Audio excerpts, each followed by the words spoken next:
አሰላሙ አለይኩም ወራህመቱላሂ ወበረካቱ። ዛሬ በክፍል 2 የነቢዩላህ ኢድሪስ አለይሂ ሰላም ሙሉ ታሪክ እናቀርባለን። አብራችሁን ቆዩ። ነቢዩላህ ኢድሪስ አለይሂ ሰላም ከነቢዩ አደም አስቀጥሎ በምድር ላይ የተላኩ ሁለተኛ የአላህ ነቢይ ናቸው። በቁርአን ውስጥ ስማቸው በተደጋጋሚ የተወሳ ሲሆን እጅግ ታጋሽ፣ እውነተኛና ከአላህ ዘንድ ከፍተኛ ደረጃ የተሰጣቸው ነቢይ እንደሆኑ ተገልጿል።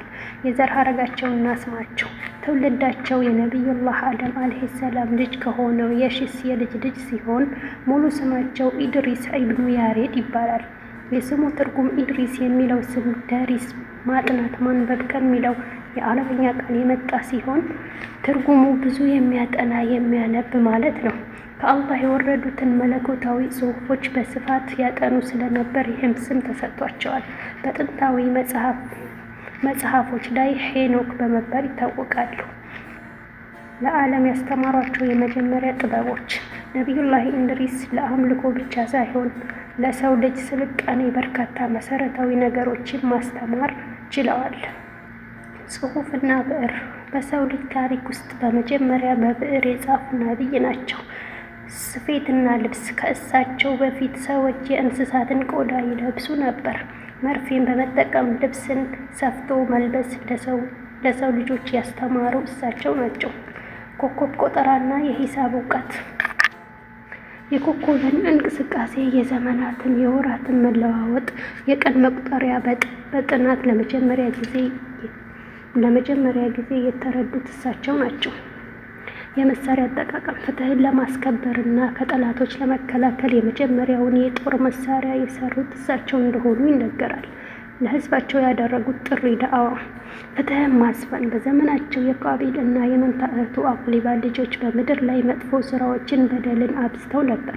ነቢዩላህ ኢድሪስ አለይሂ ሰላም ለህዝባቸው ወደ አላህ አንድነት ተውሂድ በመጥራት እውነትን እንዲናገሩ፣ ፍትህን እንዲያሰፍኑ እና ከኃጢአት እንዲርቁ አስተምረዋል።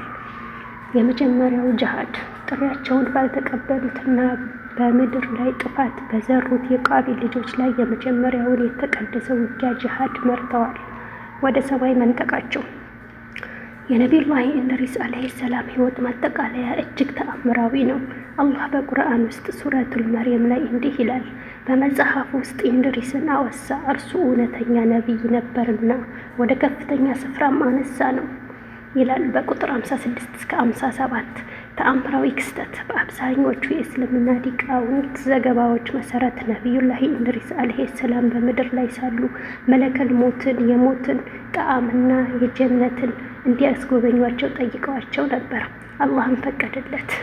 ከዚያ በኋላ በሰማይ ላይ አላህም ፈቀደለት። ጀነትን ለመጎብኘት እንደሄዱ ወደ መዚህ ምድር ሳይመለሱ በዛው ሰማይ ላይ ቀሩ።